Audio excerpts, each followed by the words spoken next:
Salut, c'est Philémon. Aujourd'hui, je vais te donner 7 conseils pour avoir des photos parfaites pour les annonces de tes biens en location de courte durée. Sur cette chaîne, on va parler argent, business, immobilier, location de courte durée et sous-location professionnelle. Les photos de tes biens en location de courte durée, c'est super important. Tu le sais, les photos, ça va être la vitrine de ton appartement sur les sites de réservation comme Airbnb ou Booking et ça va permettre aux voyageurs d'avoir envie de cliquer sur ton annonce et ensuite réserver ton appartement. Donc c'est super important d'avoir des belles photos accrocheuses pour que les gens qui scrollent sur la page avec tous les appartements cliquent sur le tien. Le premier conseil que je peux te donner pour ton shooting photo, c'est de le préparer. C'est super important de bien préparer ton appartement. Quelqu'un qui va faire un shooting photo, une personne, elle va se préparer. Elle va choisir ses habits, elle va se maquiller, elle va bien se préparer pour le shooting photo. Et bah ton appartement, c'est pareil. Donc bien préparer ton appartement, c'est le mettre bien au carré, comme si une personne allait arriver, c'est que les lits soient extrêmement bien faits, qu'ils soient bien repassés,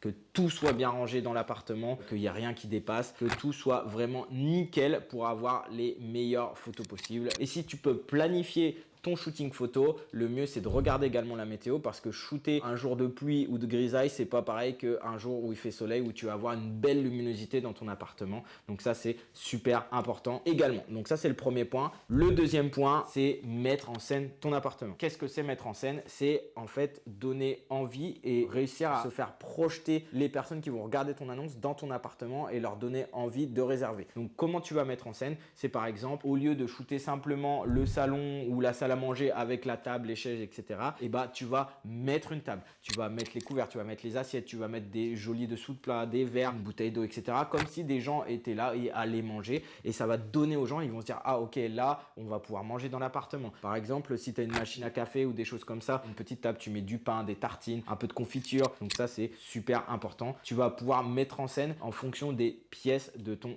appartement. Donc ça, c'est le point numéro 2. C'est également super important. Le troisième point, si tu fais les photos par toi-même, c'est les angles de vue. Donc le mieux, c'est toujours se mettre dans un angle de la pièce pour avoir une vue, on va dire, globale de la pièce pour pouvoir tout montrer. J'imagine que tu vas faire les photos avec ton téléphone. Tu mets en grand angle, tu te mets dans un coin de la pièce assez en hauteur pour pouvoir shooter et avoir une vue globale de chaque pièce. Donc que ce soit les chambres, que ce soit les pièces de vie, c'est toujours le mieux d'essayer de tout montrer sur une seule photo. Ça permet aux gens d'avoir un bon aperçu de ton appartement. Ce que je te conseille de faire, c'est de shooter à plusieurs angles différents de la pièce pour avoir la meilleure prise de vue possible et ensuite toi tu pourras choisir la meilleure photo en fonction. Donc le troisième point, c'est des prises de vue qu'on appelle spéciales. Donc ça va être des prises de vue plus serrées qui vont être sur un objet en particulier, quelque chose que tu aimes bien dans ton appartement, un élément de décoration en particulier. Tu vas pouvoir faire par exemple en premier plan une petite décoration et derrière en arrière-plan tu vas avoir la pièce. On a ce qu'on appelle en photo des lignes de force, c'est-à-dire que ton écran, tu peux le couper en 3 parties et donc il va y avoir 2 lignes de force qui vont être à 1/3 de ton plan de vision, de ta photo. Et en fait, ce qui est bien, c'est de mettre ces objets-là, les objets que tu veux mettre en valeur sur ces lignes de force. Donc ça, c'est assez important. C'est un peu technique en photo, mais si tu les prends toi-même, c'est cool de le savoir si tu veux des prises de vue spéciales. Le cinquième point qui est important, c'est faire des photos de saison. Ça, tu vas pouvoir énormément te démarquer avec ça. C'est par exemple un petit mois avant Noël, faire un shooting avec un sapin, si tu as installé un sapin ou des décorations de Noël dans ton appartement, faire le shooting comme ça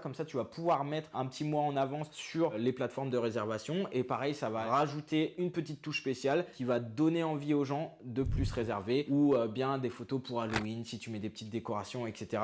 Faire des photos de saison si tu as un extérieur, faire des photos en hiver et faire des photos s'il y a de la neige évidemment, c'est le mieux, ou faire des photos en été avec un petit salon de jardin ou des choses comme ça si tu as une terrasse. Tu vas avoir cette petite touche qui va pouvoir faire la différence par rapport aux appartements qui vont être en concurrence avec le tien. Le sixième point, c'est quelque chose qui est assez sympa à faire et qui va revenir avec le point numéro 2, c'est avoir des personnes sur tes photos. Donc ça, c'est assez peu mis en place sur les plateformes de réservation, mais avoir des personnes par exemple qui vont être en train de manger ou des choses comme ça, un peu des acteurs. Après, tu prends des gens que tu connais ou des gens de ta famille qui sont en train de manger, qui sont en train de vivre dans l'appartement. Ça peut être super sympa avec des sourires, etc. Ça peut être super sympa d'avoir des photos avec des personnes qui sont en train de vivre dans l'appartement. C'est pareil, c'est pour aider à se projeter les voyageurs qui vont vouloir réserver dans ton appartement. Ils vont se dire ok, il y a des gens qui mangent, etc. Ça va être surtout une grosse différence parce que pratiquement personne le fait et ça peut vraiment être mettre une différence par rapport aux autres annonces. Tu vas te démarquer énormément.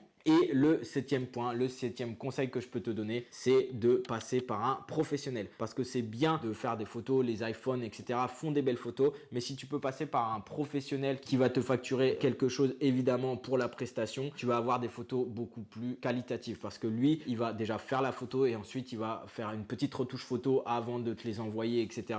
Et tu vas forcément avoir des photos de meilleure qualité. Moi, j'ai déjà fait le test avec mon iPhone et avec un professionnel. J'ai pris le même angle de vue, le même jour, etc. Et ben les photos, c'est totalement différent parce que lui, il les a un peu retravaillées. Parce qu'avec un appareil photo d'un professionnel, ça n'a rien à voir avec les photos des iPhones. Vraiment, je te conseille de passer par un professionnel. Le prix est assez bas par rapport au bonus que tu vas pouvoir sortir de tout ça. Vraiment, avoir des belles photos, c'est super important pour tes annonces. Et voilà, j'espère que tu as appris des choses dans cette vidéo. Si jamais tu as aimé, n'hésite pas à lâcher un petit like et à t'abonner à la chaîne pour avoir d'autres conseils et d'autres vidéos sur la location de courte durée et la sous-location professionnelle. N'hésite pas à mettre en commentaire si toi tu as d'autres tips pour les photos que tu fais dans tes appartements. C'est toujours bon à prendre. Je te dis à bientôt. Ciao.